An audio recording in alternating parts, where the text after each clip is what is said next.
Hello everyone, welcome back to my channel. It's me again, Chels, and today we've got something very, very exciting. I'm joined by not just one other person, but three amazing people. So we've got Mia above me, who you will have already met. He's been on the channel before talking about none other than Rob J. Hayes' books, who's also here. And then the lovely Maed Between Pages, Taylor. This is the part 2 to our interview grilling Rob all things about his decade in publishing. So I will have Taylor's first part linked down below for you. So if by any chance you've missed that and come here first, then you can go and see that one as well. But we did leave off on the end of a very important question that Taylor just asked. So I'm going to just pass it back to her because she had some thoughts bubbling.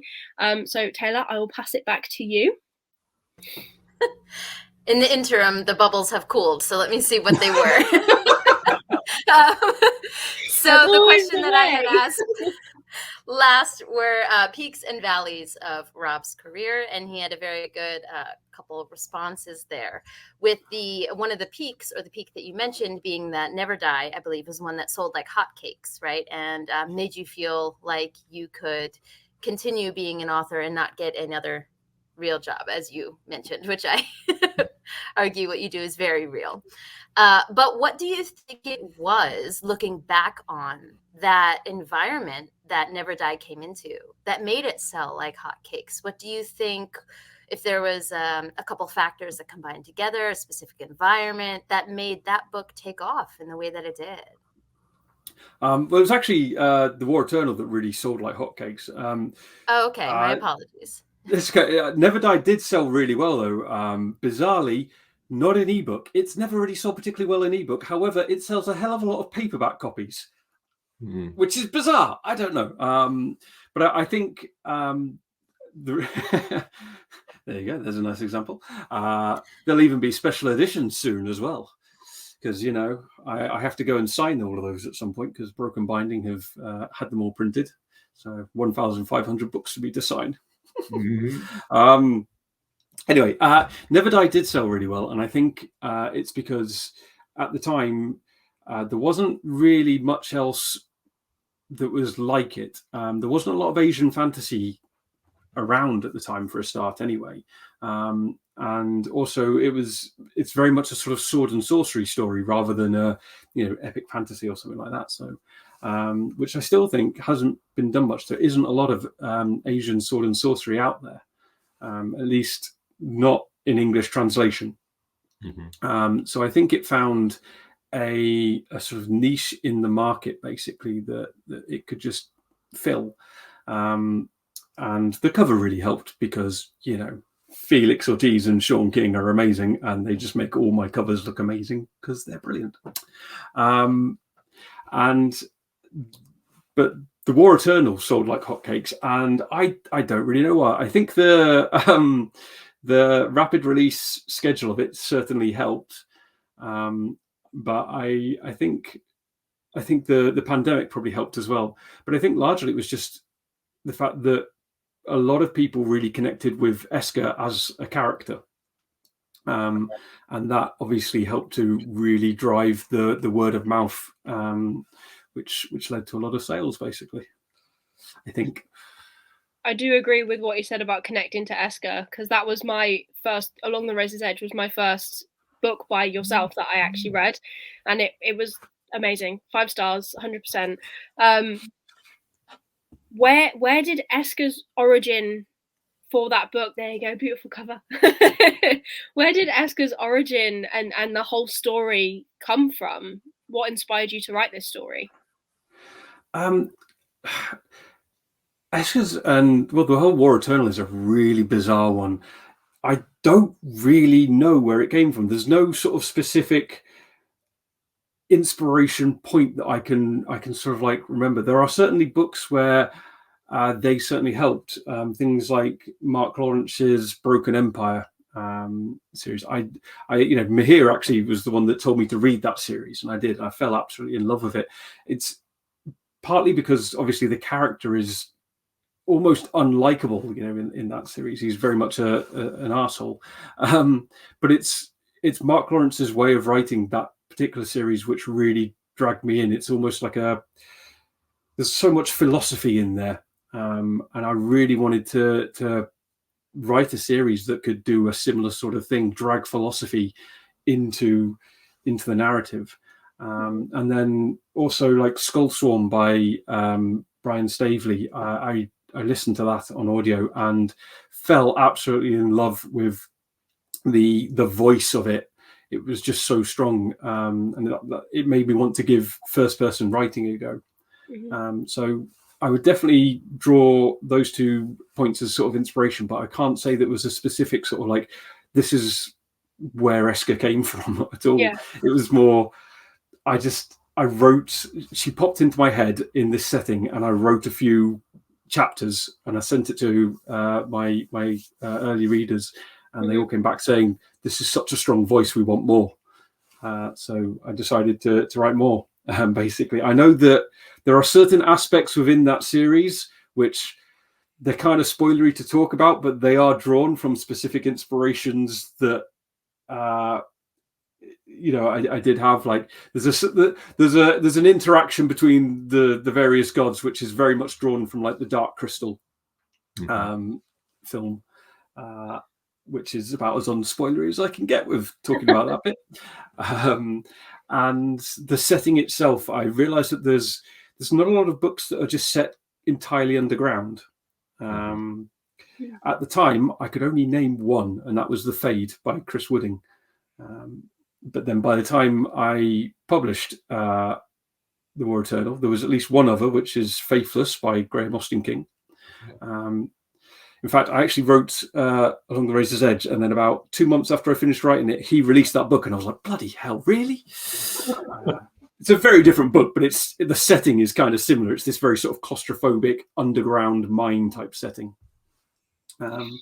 So yeah, no one specific point, but I think it was just drawn from a lot of different places, and Eska just popped into my mind as like this character who demanded to erupt onto the page. Very like her to demand to do so. Yes. And I do want to also corroborate what Chell said about connecting with Eska. I connect with her, but I'm like not quite comfortable with how well that I connect with her. Like I don't know what that says about me. I agree. But one of the things that really, yeah. One of the things that really sticks out to me about her, though, is her unbridled rage. Like, rage is a huge part of who she is, and she knows it. But I think you were almost a little bit ahead of the time in writing this kind of unhinged female main character, because I do think that has taken off in a big way, even in trad as well. I hear a lot of people talk about Iron Widow in that way, just kind of this, like, I can't think of another word beside unhinged, like female rage has become a huge thing. And I would argue Eska did it first. So did you have like a certain mindset you would get in when you had to write her? Because she's very consistent. Her voice is very consistent throughout the whole thing. Yeah, it was a weird series in that I'd start the day every day. I'd start the day by reading the previous chapter to get me back into the voice, and I would often talk while I was writing it. So like it comes out almost like a stream of consciousness in many ways, because I was actually saying the words as I was typing them, and I don't know. She's such a weird character. I can slip back into her by reading her books so easily. I can just like pull up one of her books and I'll just slip back into her voice so easily. So I don't know, maybe just it's there somewhere in my psyche. Eska is just there somewhere, and just always ready to come straight to the forefront. I will say as well about you writing Eska, I think it was one of the first books in a very long time where I'd read a book written with a female main character by a gent who I just saw so much in, and that in my opinion can be quite hard, because I can imagine writing from a female perspective can be difficult. Was it just delving into your psyche that you realized that you needed to write this female rage book, or was there something? Was it like almost like a challenge to try and write from a different perspective? I mean, I do love trying to write from different perspectives all the time. And that's part of why I wanted to write a first person, because I'd never done it before. So I thought I want to give that a go. And while I had sort of written female characters, there's obviously there's Jezet in The Ties That Bind, and the like. I'd never gone that deep into a character's psyche before. To be honest, I'd never done it in any character. I'd never gone that deep into a character's psyche before. So I don't know. She's just such a weird character. She just popped into my head, and she was just there. And it was never difficult to write Eska, apart from when I was going through my own personal stuff, which. As I mentioned in the previous episode, there was that period in sort of 2017 where I was in a really bad place mentally, and because of that, it felt like Eska was fighting me as I was writing the Lessons Never Learned, the first version I wrote of it. It felt like she was fighting me every step of the way, and I realized eventually, once I finished that book and I sent it to my alpha readers, and they all said it's terrible, and I went, yeah, I know.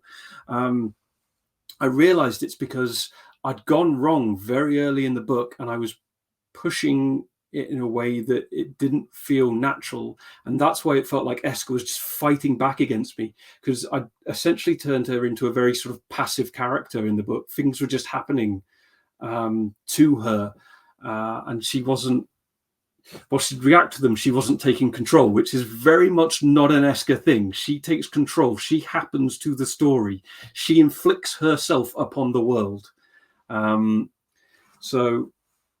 But yeah, just writing has always just felt so easy, and just slipping into a voice has been always just really easy. And I can't even explain it, because I get this question a lot. People saying like, isn't it hard to write as like a female character? And I'm like, no, Eska was so easy.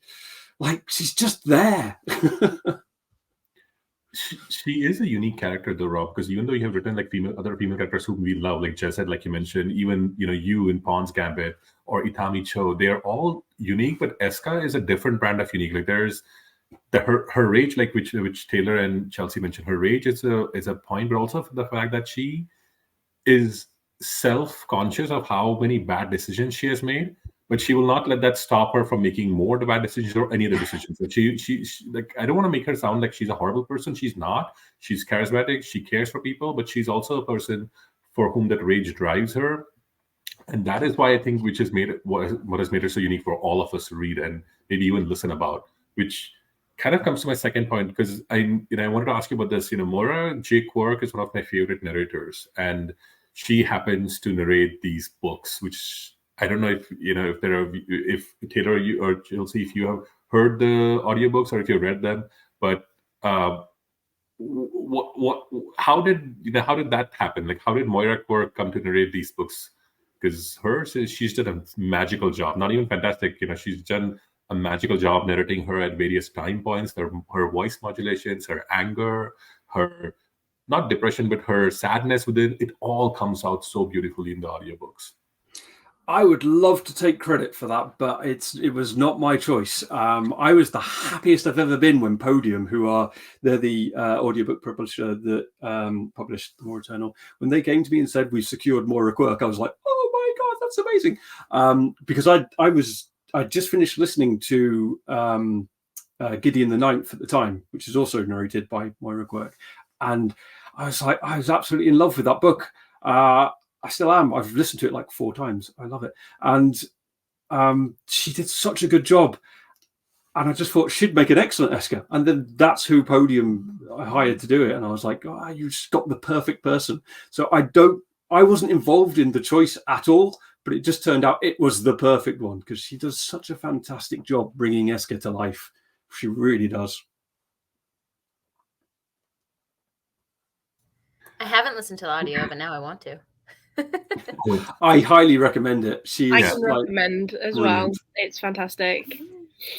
That is how I first found yourself, Rob, was through that audiobook, and I'm now sold.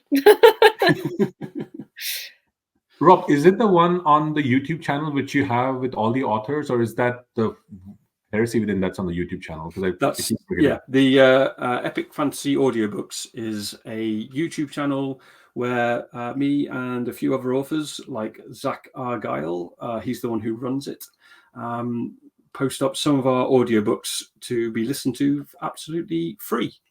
My Ties That Bind trilogy are up there, though I don't get any money from them because they were demonetized because there was too much swearing. They got reported for too much swearing, and so they got demonetized. But I just figure, you know what? I'll just leave it up there. I don't really mind. It's fine. Do of the people. Yeah, well, yeah. Do you get that comment a lot? I know, obviously, I've seen other authors that have written books that are also sweary in nature, and they get comments and backlash.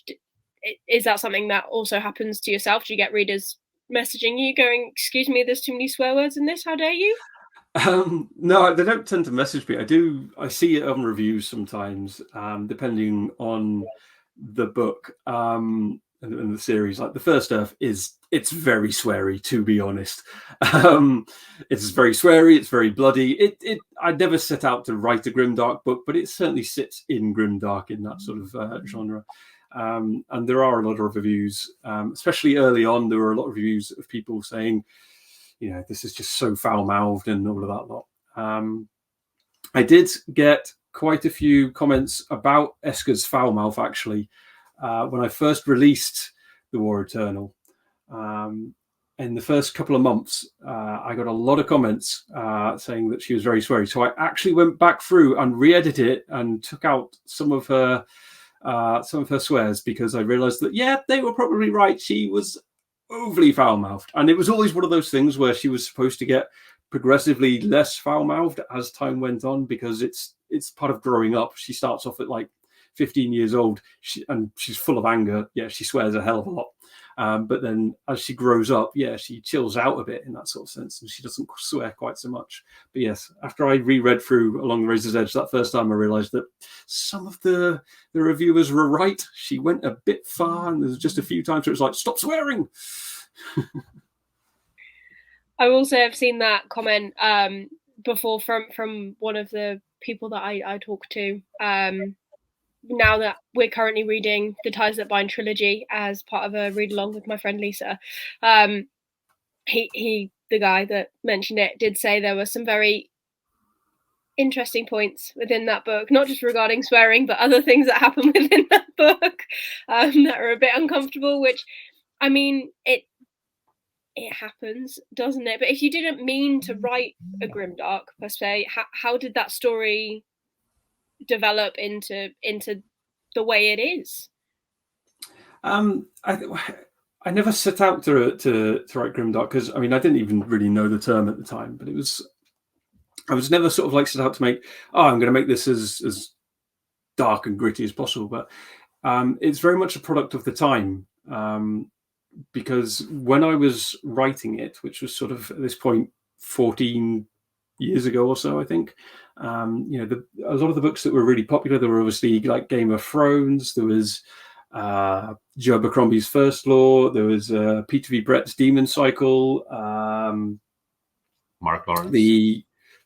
Mark Lawrence. Well, I hadn't read it. The one I'm thinking of, the Night Angel trilogy by Brent Weeks. Brent Weeks, that's it. And these were very sort of like, they're very dark, gritty books. So that was a lot of what I was reading at the time as well, because that was a lot of what was being published at the time. So I think the First Earth books are very much a product of the time, the things that I was reading at the time, the things that were sort of like, influencing me at the time, and the things that were popular at the time. And also partly because while I was writing them, I was working in temp jobs, and I had a lot of anger that I wanted to take out on the page. I'm sure we've all been there. Productive use. Yeah, productive use of that anger. Yeah. I mean, I was working like a full sort of 9-hour shifts at the time, and then I'd come home and I'd just start writing, and then I'd finish at about 10 o'clock in the evening after a good few hours of writing, and then I'd jump onto the Xbox with my friends, kill a bunch of other people on the Xbox with my friends for a few hours, and then go to bed at about 4 o'clock in the morning, wake up at 7 or 8 o'clock in the morning and do it all again, because I was younger and I could do that. No wonder you were so angry if you were so sleep deprived. Oh yeah, absolutely. Right? Sleep deprivation is no joke, says the woman with a 9-month-old. No joke whatsoever. But I do want to talk a little bit about trends. So you mentioned at the time what was popular is what we now know as grimdark, even if the term wasn't widely used at the time. And, trends are cyclical. They come and go. But I would argue that grimdark has kind of left as the king of fantasy right now. It's kind of shifted.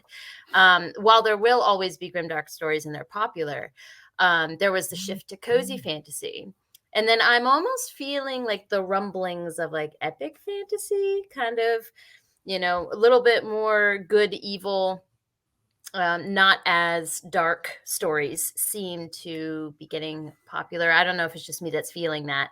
But I wonder if these trends influence at all what you decide you're going to work on next. Because you said you don't like to write the same thing.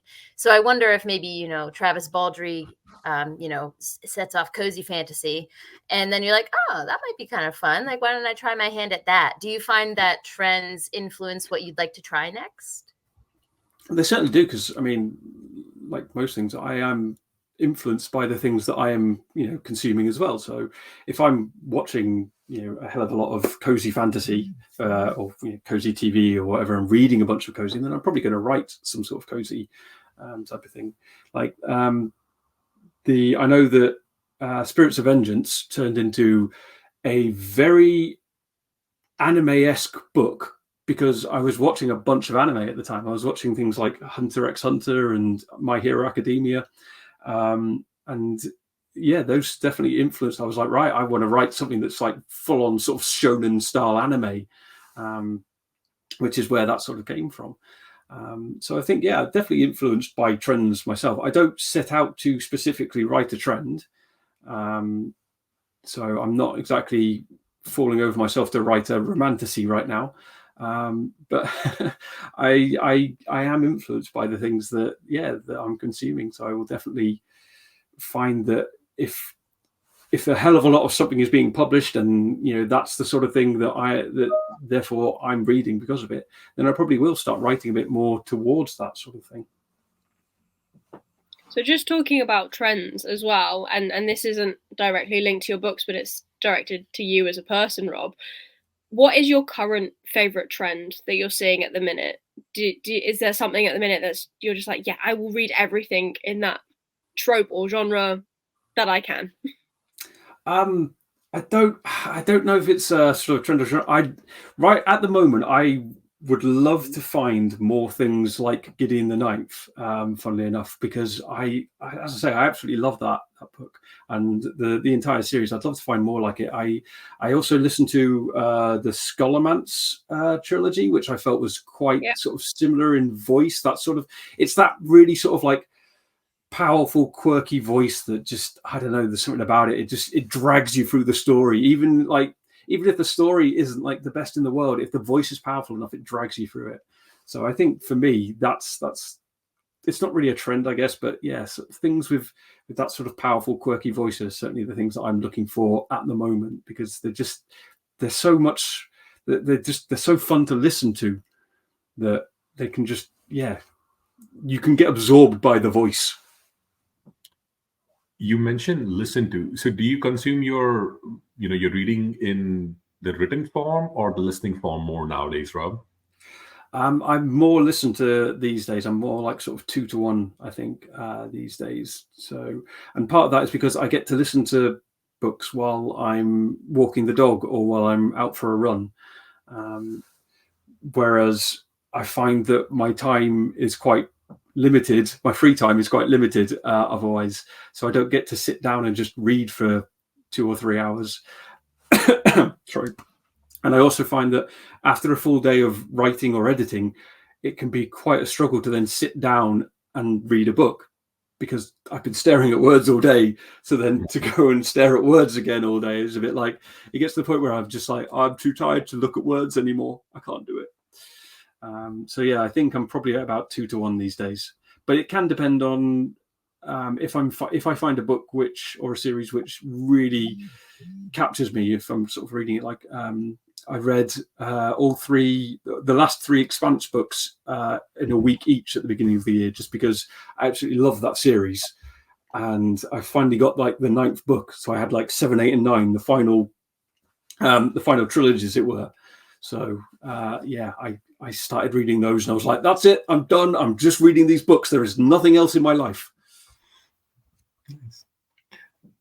That's quite interesting as well, because I think that's the same for a lot of us nowadays. Commutes can be longer. You don't necessarily have the same amount of time to sit down and read a book physically or even on an ebook. Do you notice these trends as well in your sales? Do you notice that you get more ebook sales or physical or audio? Does it change throughout the year? I don't know, because I don't have access to most of my audio stats, I'm afraid. Like my big selling series at the moment are the War Eternal and my Titan Hoppers series, and those are all done through Podium, so I don't know how they're selling at all. So fantastically, they're doing so well. Fingers crossed. I'm hoping for a really fat royalty check sometime soon, but I don't know. Unfortunately, is the only answer to that. No, that's fair enough. So just jumping back a bit in your career again, and talk about Spiffbo. So you obviously have entered Spiffbo. You entered for the first time in 2016, and then you went on to win in 2017 with Where Loyalties Lie. How did you find that experience? With Where Loyalties Lie, I found it incredibly stressful. Because of where I was at the time. Again, it was a really bad sort of time in my life where I was having serious issues with my career. I found myself very invested in it, probably too invested in it, to be honest.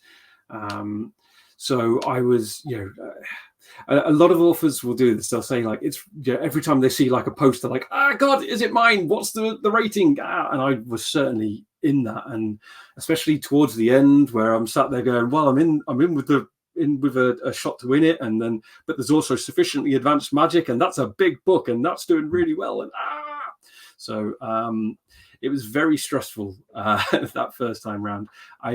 Whereas a couple of years later, in 2019, when I entered Never Die, I think it was 2019. Yeah. Yep. That was a much more enjoyable time for me, because I was a lot more relaxed about it. And also because I made a wonderful group of friends. The other finalists, basically, we all just sat in a group chat and just messaged each other constantly. So even though I didn't win that time, it was just a much more enjoyable time all around, because I took it a lot more easy. Because I think that's the thing. A lot of authors get far too invested in Spiffbo. And part of it is because I know a lot of authors think, if I win this, it's going to make me.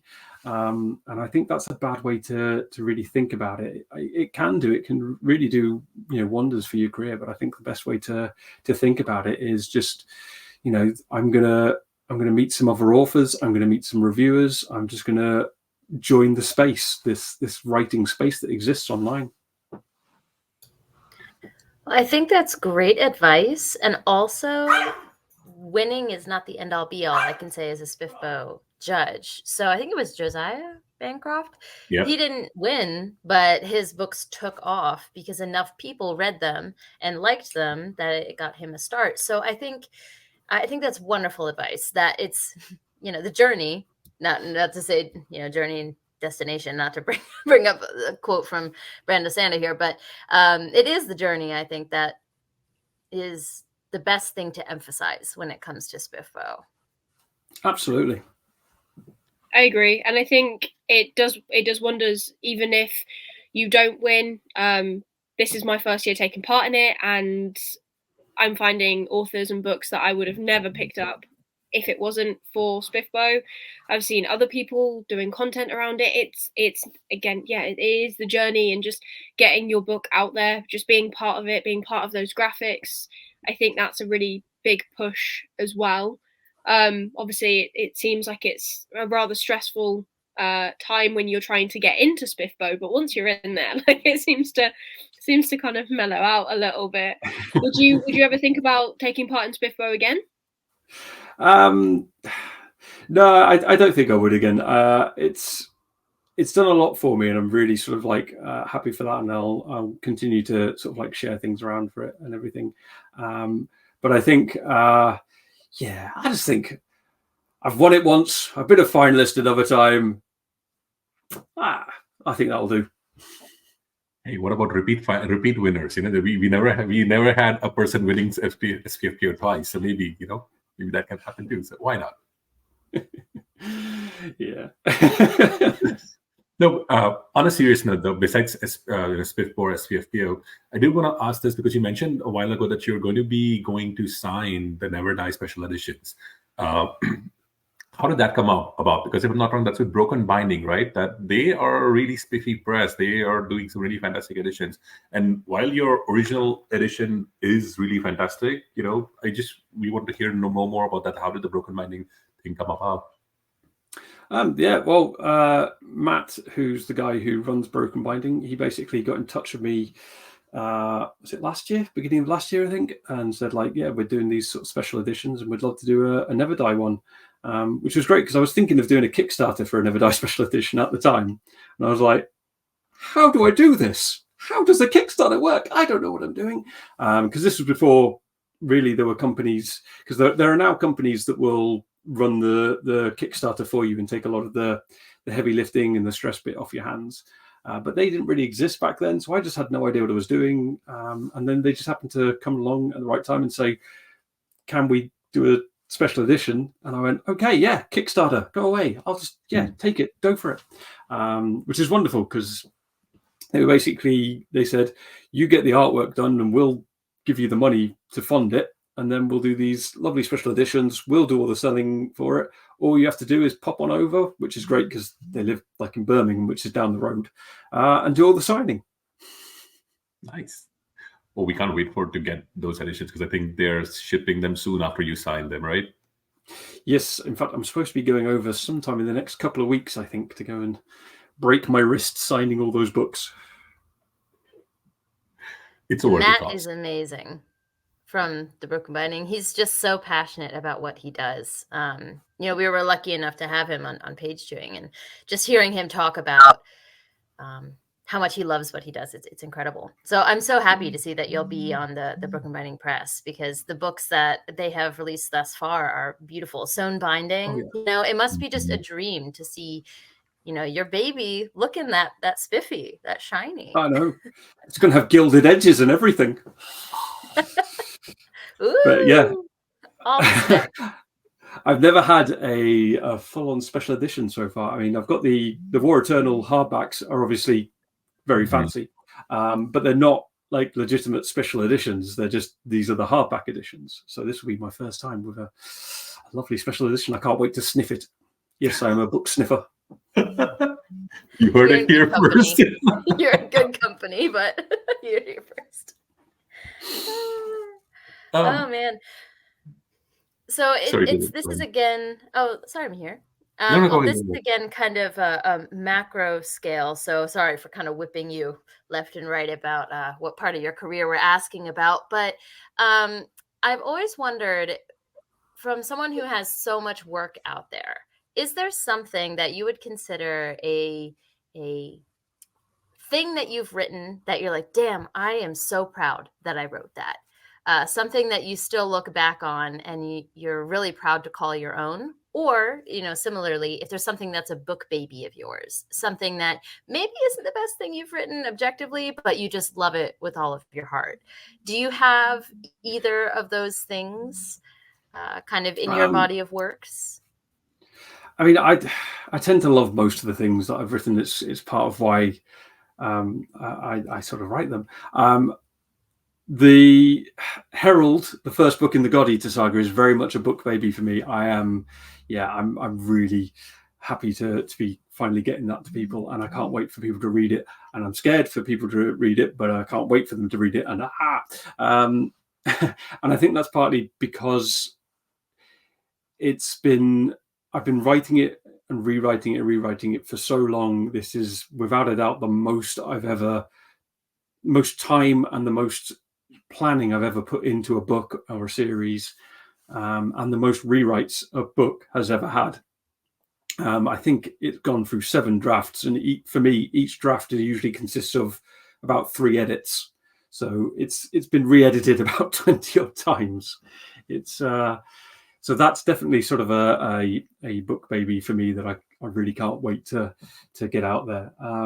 And for ones that I'm very proud of, but maybe haven't really done particularly well, I'm really proud of Pawn's Gambit, actually. I really like that book. It was a complete departure from Never Die in many ways. I set out writing it thinking, you know what, I'm basically going to reverse Never Die and write that instead, which some people didn't get, and it's never really sold particularly well.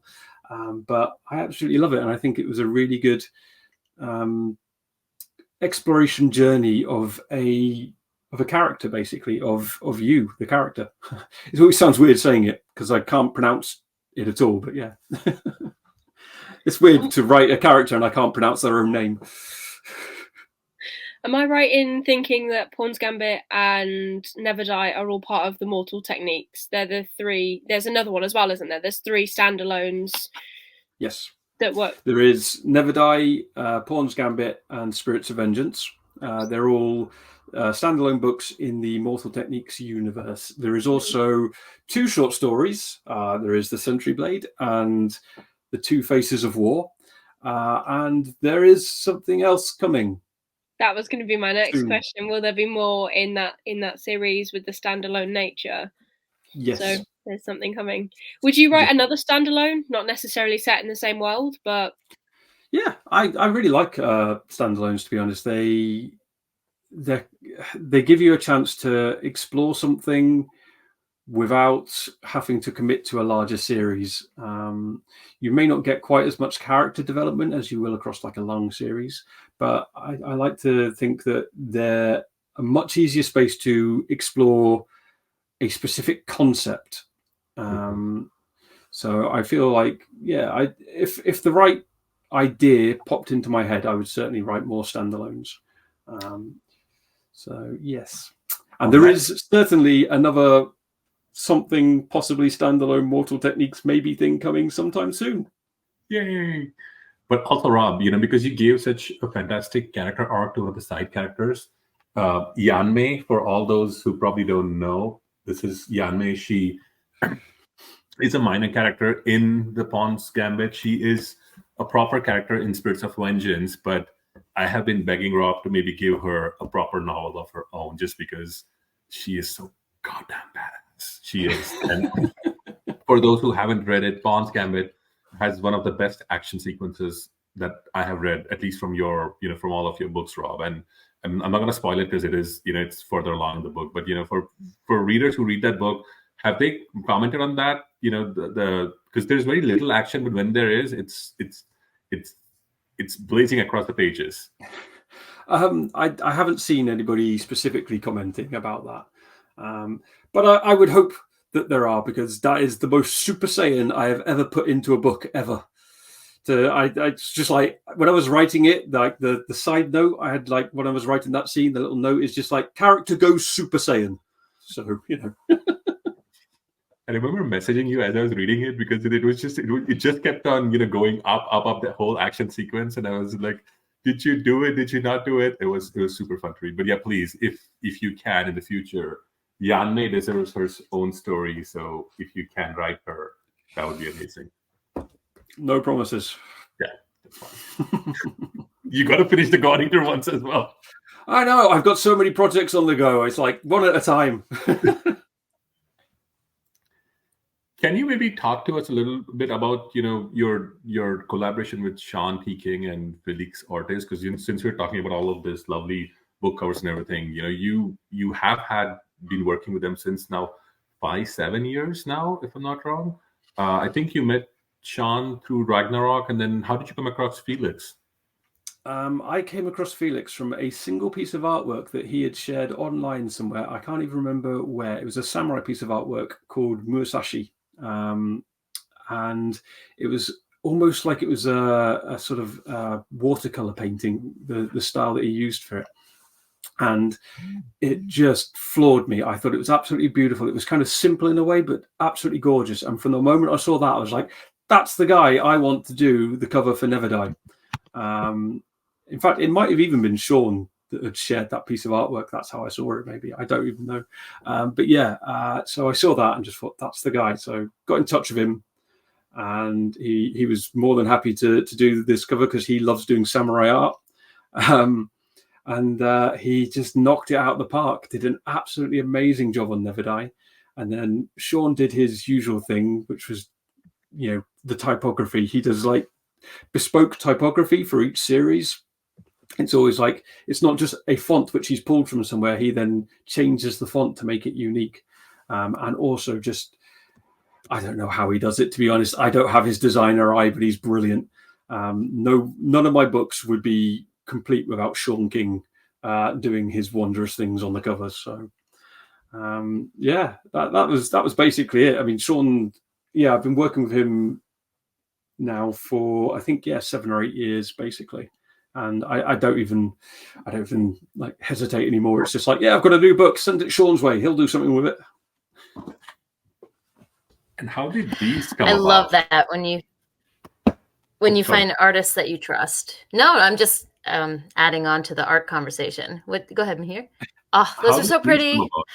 Oh my God. I only have the first 3 and it kills me. Those came about because I decided to do hardcover editions of The War Eternal, basically. And I already knew the style that I wanted. I'm just going to slowly lean to the side here, because right now behind me, that's the original idea we had for the cover of Along the Razor's Edge. I like to call it Esker in Red, basically. And we decided to go with a different route. We wanted a more sort of traditional epic fantasy route, which is why we ended up, there we go, I can point the right way for once, which is why we ended up with covers like that for the original covers for The War Eternal. But I still absolutely loved Esker in Red. So yeah, when I went back to Felix to say, can we do like some lovely hardcover art? I want it in a style of Esker in Red. And he went, yeah, I can do that. And he just, I don't know. It's Felix. He's amazing. He took my idea and turned it into those covers. And I don't know how he did it, because he's an artist and I don't understand them. They're too good. But he did. And then, that's how that came about. Because it's not just Esker, right? We also have. Sorry, God, I'm going to shut up now. No. I love looking at pretty things. Put it up. Because it's not just Esker; it's somebody else on the cover with her. Yes. Someone that I would argue is my favorite character, and I don't know what that says about me. Hey, if everybody likes to have different favorite characters, if your favorite character is the living incarnation of fear, that's absolutely fine. You should make a plushie. I own it. Sure, it'll sell. Oh my God. Plushie with Serapis. Yes. I would buy that immediately. And I'm so glad you finally said the name, because I never knew how to say it in my head. It just became the S sound. So Serapis. Is that how you say it? Serapis. There we go. It's kind of like a hard S. It's weird because, when you write it, you're like, I'm going to put 3 S's at the beginning of this name. And people are like, what? How do I pronounce that? Well, now I know. I have a pronunciation guide. And if you'll indulge me in just one quite specific question, because the last time we had talked, Rob, we kind of went into how we both appreciate Japanese folklore and mythology. And I had said that I tend to stay away from that genre because I find I'm a little too harsh with the way that I judge books set in Japan, since I lived there for so long. And it's kind of I don't find that to be fair, because I wouldn't do so with other settings. But I mentioned that I loved what you've done with Spirits of Vengeance. I loved the yokai there. I thought they were fantastically written. But one detail that I've always wanted to ask about is Shiki is a character in that book. And I have to know, is she inspired by the Makurokorosuke, the soot sprites from Ghibli? Because that's all I could see. No, full on. Yep. I was like, yes, Yeah. I've always loved Studio Ghibli, like the films. Ever since I first watched Nausicaa, I was like, oh my god, these are brilliant. And I introduced them to my girlfriend, now wife, a few years ago, and she full on fell in love with soot sprites. She was just like, oh, they're so cute, I want one. To the point where I bought her a plushie soot sprite because she just loves them so much. And yeah, so when I was designing Shiki, I was like, well, it's going to be able to possess, other things, but in Shiki's base form, yeah, she's going to be a soot sprite, basically. It brought me immeasurable amounts of joy reading about her. So it just doubles it to know that she is a soot sprite. Thank you. Oh, yeah, absolutely. Just a black ball of fluff with giant big eyes. There you go. What's not to love? I think she's we've given you your next merch idea then, Rob. We're gonna get little plushies. Yes. Ah, man. That feels like way too much hard work, but I'd love it to happen. It doesn't sound like, if it's just like a black ball of fluff, like I'm sure you could just get some yarn and make pom-poms, stick some eyes on them. Fine. Take them to Glasgow, hand them out. So here's a black ball of yarn and two googly eyes. You know, Ghibli does it, and they sell like hotcakes. They're all over the Ghibli stores. So there you go. You know. But thank you so much. I think if anyone else has got any other questions, if not, Rob, I think it's been amazing to have a conversation with you and ask you all of these many questions. Same to meeting Taylor for the first time and seeing Mia again. Thank you guys so much for inviting me. This has been really fun. But like I said earlier, I'll make sure that we link Taylor's video down below for you. So in case you've missed part 1, you can definitely go and check that out and check out her channel as well. And I'll add all the other important links down below as well, so you can check everyone out. But I think that's everything for this evening. So we'll let everyone go about their days for Taylor and Mia, because they're slightly different time zones. And me and Rob can probably go to bed now. I haven't had dinner yet. I'm going to go and have myself a pizza. Eat something. But thank you for joining us. Make sure you check out everyone who is here, and we will see you in another whatever comes next. Bye. Thank you so much.